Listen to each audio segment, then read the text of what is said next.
Hello students, 10th मस्ती Randhir sir में आपका स्वागत है। चलिए आज का हम वीडियो देखते हैं केमिस्ट्री के चैप्टर नंबर 2 अम्ल भस्म और क्षार। मोटिवेशन लाइन क्या कहता है आज का? देख बंदे, तकदीर भी बदलेगी तस्वीर भी बदलेगी, तकदीर भी बदलेगी और तस्वीर भी बदलेगी। हिम्मत ना हार मंजिल के मुसाफिर, बस मेहनत कर, एक दिन जिंदगी भी बदलेगी, एक दिन जिंदगी भी बदलेगी। ठीक है, तो इसीलिए मेहनत पूरा जोर शोर से करते रहिए। चलिए आज देखते हैं हम लोग उदासीनीकरण अभिक्रिया। जानते थे कि अम्ल और क्षार मिलकर लवण प्लस जल बनाते हैं, या क्षार और अम्ल मिलकर लवण प्लस जल बनाते हैं। तो देखेंगे लवण का कौन कौन से सारणी हो सकता है, इसके बारे में कुछ मेंशंस करेंगे। जैसे पोटेशियम हाइड्रोक्साइड और H2SO4 यानी KOH H2SO4 मिलकर K2SO4 जो लवण बनाता है, जिसको पोटेशियम सल्फेट कहा जाता है। सोडियम हाइड्रोक्साइड और H2SO4 मिलकर सोडियम सल्फेट बनाते हैं, सोडियम सल्फेट। COH2 यानी चूना कहा जाता है, इसको बुझा हुआ चूना, और H2SO4 अम्ल मिलकर कैल्शियम सल्फेट बनाते हैं। MgOH2 और H2SO4 मिलकर MgSO4 यानी मैग्नीशियम सल्फेट बनाते हैं। COH2 और H2SO4 मिलकर CuSO4 यानी कॉपर सल्फेट बनाते हैं।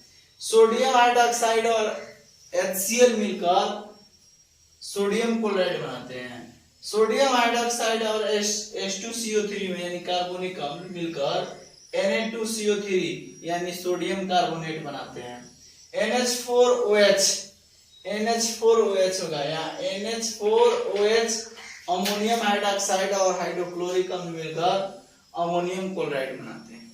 यही जो हुआ लवण हो गए, इतना ही जो हुए लवण हो गए। ठीक है, आपसे इससे प्रश्न पूछता है कभी कभी, तो इसको रिमेम्बर्ड रखिएगा, याद रखिएगा। अब देखते हैं लवण, लवण के बारे में पढ़ते हैं। अम्ल क्षार पढ़ ली हमने, लवण के बारे में जानते हैं। लवण को साल्ट कहा जाता है, या देहाती भाषा में होकर के नून कहा जाता है, या नमक कहा जाता है हिंदी के भाषा में। इसका गुण क्या होता है? तो लवण ठोस होते हैं। दूसरा गुण, इनका गलनांक और पतनांक ऊंच होता है, ऊंच। तीर ऊपर है तो ऊंच है, नीचे है तो निम्न। 3 में जल में या घुलनशील होते हैं, जल में घुल जाते हैं, नमक जल में घुल जाता है। 4 में लवण धन आयन या ऋण आयन का बना होता है, इसलिए इसका घोल विद्युत का चालन करता है।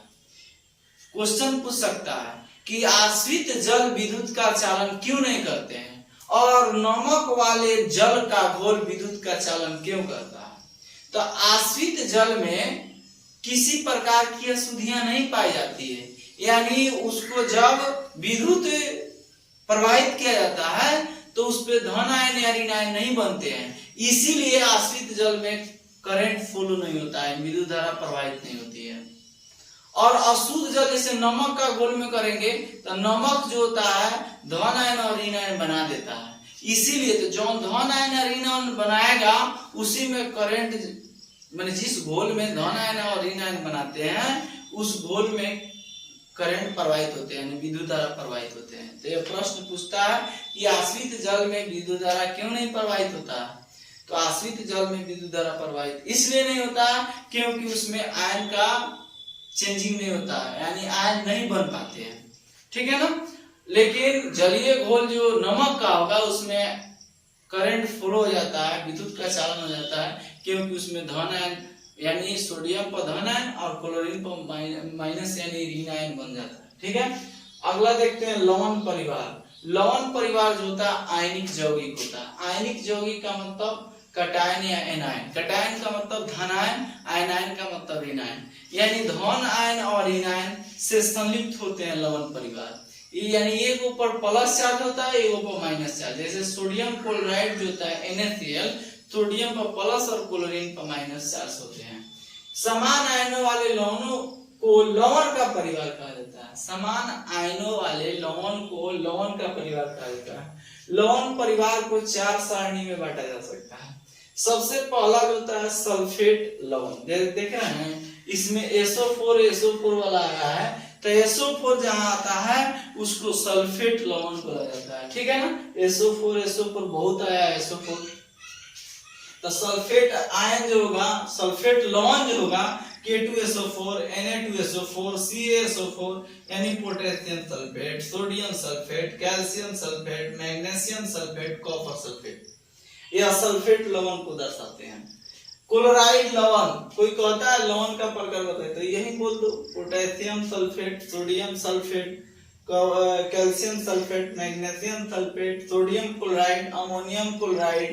ठीक है, ये सब जो होता है लवण के कुछ उदाहरण होते हैं। क्लोराइड लवण जहाँ में Cl रहता है उसे क्लोराइड लवण कहा जाता है। जिसमें SO4 आता है उसे सल्फेट लवण, SO4 सल्फेट लवण और Cl रहेगा तो क्लोराइड लवण। ठीक है, तो NaCl और NH4Cl होता है। कार्बोनेट लवण यानी जिसमें CO3 होता है उसे कार्बोनेट लवण कहा जाएगा। कार्बोनेट CO3 जिसके उपनाम में होगा, लास्ट में लगा होता है, तो कार्बोनेट लवण Na2CO3। नाइट्रेट लवण जिसमें NO3 होता है, इस लवण में NO3 होता है उसे नाइट्रेट लवण कहते हैं, जिससे NO3। ठीक है, अब साधारण नमक कैसे बनाया जाता है, तो सोडियम क्लोराइड को सोडियम हाइड्रोक्लोरिक अम्ल के साथ सोडियम हाइड्रोक्साइड मिलाया जाता है। हाइड्रोक्लोरिक अम्ल के साथ सोडियम हाइड्रोक्साइड मिलाया जाता है तो नमक और जल बनता है। नमक में कचरा के रूप में नमक जो होते हैं समुद्र से निकाले जाते हैं। फर्स्ट साधारण नमक जो हम खाते हैं वह समुद्र से निकाले जाते हैं। उस समुद्र के नमक को क्या किया जाता है, गड्ढा कर दिया जाता है, उस समुद्र के पानी को उसमें एब्जॉर्ब कर दिया जाता है और वाष्पीकरण जब होता है, भाप बन के जब उड़ जाता है तो नमक का एक रवा प्राप्त होता है, ढेला प्राप्त होता है। उसी को लाया जाता है और उसको रवाकरण से माने मशीन में उस छोटा छोटा दाना बना दिया जाता है और उसमें तरह तरह के केमिकल्स मिलाए जाते हैं और उस केमिकल्स को अलग भी किया जाता है। तो साधारण नमक में कचरा कौन कौन सा होता है, sodium sulphate, magnesium chloride, magnesium sulphate और चूना के रूप में होता है कैल्शियम कार्बोनेट संगमरमर को भी कहा जा सकता है, चौक को भी कहा जा सकता है, खली को भी कहा जा सकता है। ठीक है, दूसरा नमक का रूप होता है खनिज लवण। खनिज लवण का मतलब जो भूपर पट्टी के नीचे से निकाला जाता है। धरती के पहली परत जो होता है, धरती की निचली परत, सबसे ऊपरी परत भूपर पट्टी कहलाता है। तो भूपर पट्टी में से निकाला गया लवण जो होता है, नमक होता है, उसे खनिज लवण कहते हैं। भूरे रंग के चट्टान होते हैं। ठीक है ना, हम लोग बिड़िया नून खाए, बिड़िया नून, तो वह भी एक प्रकार से बिड़िया नून जो होता है वह यही खनिज लवण होता है। तीसरा लवण जो होता है काला सेंधा नमक, जो आप लोग जाते होंगे भूंजा वूंजा खाते होंगे ना, तो भूंजा वाला के दुकान में भूंजा जो देता है और उसके साथ जो नमक देता है जो थोड़ा सा टेस्टी लगता है भूंजा के साथ, तो काला सेंधा नमक होता है जो जमीन खोद कर निकाला जाता है, तो इसका रंग भी भूरा होता है। तो खनिज लवण काला सेंधा नमक लगभग एक ही होता है। नमक का पसीजना, काहे नमक पसीज जाता है, हम लोग डिब्बा के अंदर रखते हैं नमक तो जल्दी नहीं पसीजता है, लेकिन जैसे हवा के अंदर रख देते हैं तो जल्दी ये पसीज जाता है। काहे पसीज जाता है, तो पसीजने का एक रीजन होता है, क्योंकि नमक में एक अशुद्धियां पाई जाती है जिसका नाम होता है मैग्नीशियम क्लोराइड। मैग्नीशियम क्लोराइड जो होता है प्रस्वेदी होता है, प्रस्वेदी पदार्थ होता है मैग्नीशियम क्लोराइड, जो हवा से जल को सोख कर और उस चीज को गीला कर देता है। हवा से जल को सोख कर और उसको गीला कर देता है। तो नमक में अशुद्धि के रूप में मैग्नीशियम क्लोराइड पाया जाता है, जो प्रस्वेदी पदार्थ होता है, जो हवा से नमी को सोख लेता है और हवा में नमी को सोखने के पश्चात नमक को क्या कर देता है, गीला कर देता है, इसीलिए नमक पसीजना शुरू कर देता है। ठीक है, तो ये क्वेश्चन हो सकता है नमक क्यों पसीजते हैं, तो नमक पसीजने का कारण यह होता है क्योंकि नमक में अशुद्धियों के रूप में मैग्नीशियम क्लोराइड पाया जाता है जो प्रस्वेदी होता है। यानी प्रस्वेदी का मतलब हवा में से जल को सोख कर उस पदार्थ में डाल देना।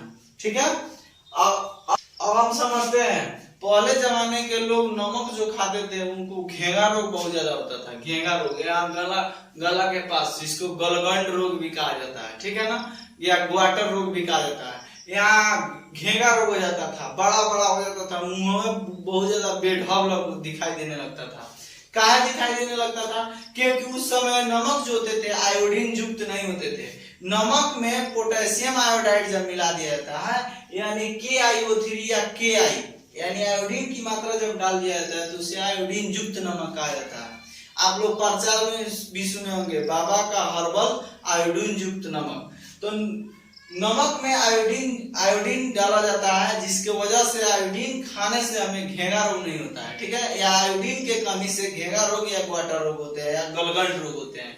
तो आज के जो भी नमक आते हैं, या टाटा का आता है, या तरह तरह के नमक आते हैं, उसमें आयोडीन की मात्रा जरूर न जरूर डाली होती है, इसीलिए हमें खूब सुंदर सुंदर दिखाई दे रहे हैं। पहले लोग आलिया हो या खूब आलिया भट्ट हो या कोनो भट्ट हो, खूब सुंदर सुंदर लोग को घेंगा रोग हो जाता था, सब सुंदरता गायब हो जाती थी घेंगा रोग के कारण।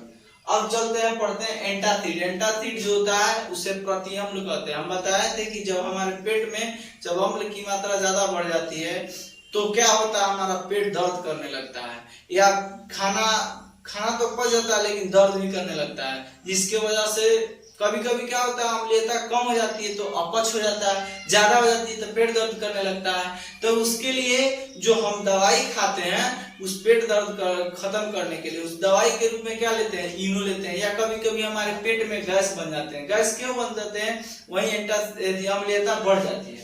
तो एंटासिड यानी प्रतिअम्ल का मतलब एंटासिड। एंटा मतलब एंटी, एसिड माने होता है अम्ल, यानी अम्ल को तोड़ने वाला जो एंटी है ना, एंटी मतलब उसका विपरीत, तो उसी को एंटासिड कहा जाता है। अम्ल को जो एंटी में रूप में हो, एंटी रूप में मतलब विपरीत रूप में हो, वे पदार्थ जो आमाशय की अम्लीयता को उदासीन करने का काम करते हैं। तो अम्लीयता कैसे कम होगा? तो क्षार खा लेंगे। अम्ल को उदासीन करने के लिए क्षार ले लेंगे, या क्षार को उदासीन करने के लिए अम्ल ले लेंगे। तो हमारे पेट में जब अम्लीयता बढ़ जाती है तो उस समय क्या करेंगे, क्षार का रूप धारण कर लेंगे, क्षार ले लेंगे, जैसे नमक थोड़ा सा खा लेंगे या बेकिंग सोडा ले लेंगे, ठीक है, थोड़ा मात्रा में, ताकि हमारी अम्लीयता कम हो जाए और हमारा पेट दर्द करना या अपच होना खत्म हो जाए। जैसे आप लोग देख सकते हैं, अमाशय वे पदार्थ जो आमाशय की अम्लीयता को उदासीन करने का काम करते हैं, जिससे पेट की जलन और अपच से छुटकारा मिलती है, उसे हम एंटासिड कहते हैं, ठीक है। एंटासिड के रूप में हो जाएगा इनो या पेफिज। इनो हम लोग घोल लेते हैं, पी लेते हैं, तो एक प्रकार से उसमें क्षार पदार्थ होता है, और पेफिज में भी क्षार पदार्थ होता है, जो हमारे पेट में अम्लीयता को क्या कर देता है, नष्ट करके उदासीन बना देता है। साधारण नमक रसायनों का कच्चा पदार्थ। साधारण नमक से ही बने हुए कुछ कुछ पदार्थ जो होंगे उसके बारे में पढ़ेंगे। जैसे एक नंबर में आएगा सोडियम हाइड्रोक्साइड। सोडियम हाइड्रोक्साइड का सूत्र जो होता है NaOH होता है, NaOH। सोडियम हाइड्रोक्साइड, जहां OH रहता है तो हाइड्रोक्साइड कहा जाता है। तो बनाने का विधि क्या हो सकता है, तो इसे क्लोर क्षार विधि से बनाया जाता है, क्लोर क्षार विधि से बनाया जाता है। तो क्लोर क्षार विधि क्या होता है, तो जब नमक के घोल को विद्युत धारा प्रवाहित किया जाता है, जब नमक को घोल लेंगे और विद्युत धारा प्रवाहित किया जाएगा। विद्युत धारा कौन, बैटरी वाला करंट डाला जाता है, ना कि लाइन वाला करंट। तो जब नमक के जलीय घोल में विद्युत धारा प्रवाहित किया जाता है तो सोडियम हाइड्रोक्साइड हाइड्रोजन और क्लोरीन बनता है, ठीक है ना। जब नमक के घोल में विद्युत धारा प्रवाहित की जाती है तो सोडियम हाइड्रोक्साइड हाइड्रोजन और क्लोरीन प्राप्त होता है। जैसे NaCl में क्या, NaCl एक्वस माने जलीय घोल, यानी नमक के जलीय घोल में जब विद्युत धारा प्रवाहित किया जाएगा तो NaOH सोडियम हाइड्रोक्साइड, क्लोरीन और हाइड्रोजन प्राप्त होता है। तो क्लोरीन जो होता है वह कैथोड पर प्राप्त होता है, कैथोड का मतलब माइनस, और एनोड पर H2 प्राप्त होता है, यानी एनोड का मतलब प्लस होता है, ठीक है ना। यानी H2 जो होगा प्लस पर प्राप्त होगा, Cl2 माइनस पर प्राप्त होगा। अब क्लोरीन का उपयोग जानते हैं, क्लोरीन का उपयोग कहाँ कहाँ किया जाता है। तो क्लोरीन का सबसे पहला उपयोग जो होता है रोगाणुनाशक में, यानी रोग को नाश करने में। रोगाणु मतलब बैक्टीरिया, ये सब खत्म करने में। जैसे आपको क्लोरीन का एक और उपयोग बताते हैं, कहीं कहीं जो होता है ना, ज्यादा मांस कटाता है, मांस चिकन वोकन या मटन वटन कटाता है तो वहां पे दुर्गंध आने लगता है, बहुत ज्यादा दुर्गंध आता है। तो उस दुर्गंध को खत्म करने के लिए क्या करना पड़ेगा, क्लोरीन को वहां पे छिड़कना पड़ेगा। क्लोरीन को जब छिड़क देंगे तो वहां से दुर्गंध खत्म हो जाते हैं। ठीक है, यानी रोगाणुनाशक में यह मांस जहाँ कटाता है जिसकी वजह से दुर्गंध आता है, यानी दुर्गंधित जगह पर क्लोरीन का यूज किया जा सकता है। ठीक है, जल को शुद्धिकरण किया जाता है तो उसमें क्लोरीन डाला जाता है। क्लोरीन जब डाल दिया जाता है पानी में तो उसमें का जो भी बैक्टीरिया होता है, छोटे छोटे सूक्ष्म जीव होते हैं, उसको खत्म हो जाते हैं। अगला होता है विरंजक चूर्ण और HCl हाइड्रोक्लोरिक अम्ल को उत्पादन करने में क्लोरीन का उपयोग होता है। विरंजक चूर्ण जो होता है क्लोरीन से बनता है। ठीक है ना, और उसके पश्चात HCl का उत्पादन क्लोरीन से होता है। देखिए HCl में Cl है तो इसीलिए क्लोरीन समझ सकते हैं। अब अगला आता है चौथा पीवीसी का मतलब होता है पॉलीविनाइल क्लोराइड। जो आप लोग देखे होंगे पुलिस कोई प्लास्टिक का डंडा लिया रहता है या तारवा के ऊपर में देखिएगा वो प्लास्टिक का कवच रहता है, वही पीवीसी होता है। चाहे आपके गांव में मोटा मोटा तारवा ऊपर लाइनिया का नहीं होता, जो काला काला परत चढ़ाया रहता है उस वही पीवीसी होता है। पुलिस के डंडा उजर का वो भी पीवीसी होता है। तो पीवीसी बनाने में या फ्लोरोकार्बन CFC क्लोरोफ्लोरोकार्बन बनाने में भी किया जाता है, या क्लोरोफॉर्म बनाने में। क्लोरोफॉर्म जो होता है इसका यूज निषेचक के रूप में किया जाता है। निषेचक मतलब क्योंकि ऑपरेशन किया जा रहा है तो उस समय या किसी को नशा दिलाना है, नशा, उसको क्लोरोफॉर्म का यूज किया जा सकता है। क्लोरोफॉर्म उसके मुंह पर सुना दिया जाएगा तो तुरंत नशा लग सकता है। कपड़ों एवं कागज को रंगने में, कपड़ा और कागज को रंगने में क्लोरीन का उपयोग किया जाता है। ठीक है ना, कपड़ा और कागज को रंगने में। हाइड्रोजन का उपयोग कहाँ कहाँ होता है, तो हाइड्रोजन का उपयोग सबसे पहले द्रव रूप में जो हाइड्रोजन होता है वो रॉकेट में डाला जाता है। द्रव रूप में जो हाइड्रोजन होता है उसे रॉकेट के फ्यूल में डाला जाता है, ईंधन में डाला जाता है। दूसरा होता है HCl के उत्पादन में हाइड्रोक्लोरिक अम्ल। तो हाइड्रोजन का उपयोग भी हाइड्रोक्लोरिक अम्ल में होता है और क्लोरीन का उपयोग भी हाइड्रोक्लोरिक अम्ल में होता है। अमोनिया उत्पादन करने में हाइड्रोजन का अहम भूमिका होती है। उसके पश्चात चौथा जो होता है हाइड्रोजनीकरण क्रिया द्वारा वनस्पति घी जो बनता है उसको हाइड्रोजनाइजेशन करके वनस्पति घी बनाया जाता है, तो उसमें भी हाइड्रोजन का उपयोग किया जाता है। वनस्पति घासों में हाइड्रोजनीकरण के द्वारा घी निकाला जाता है। अगला सोडियम हाइड्रोक्साइड का उपयोग कहाँ का होता है, तो कभी कभी कोई वस्तु पर, धातु पर ज्यादा ग्रीस लग जाता है, ग्रीस मतलब होता है ग्रीस, तो उसको हटाने में सोडियम हाइड्रोक्साइड का उपयोग किया जा सकता है। ग्रीस हटने नहीं करता है, ग्रीस जो होता है हम लोग फिसलन पैदा करना शुरू कर देता है। साबुन सरफ बनाने में, सरफ को अपमार्जक भी कहा जाता है, तो साबुन बनाने में या सरफ बनाने में या कागज के बनाने में सोडियम हाइड्रोक्साइड का उपयोग किया जाता है।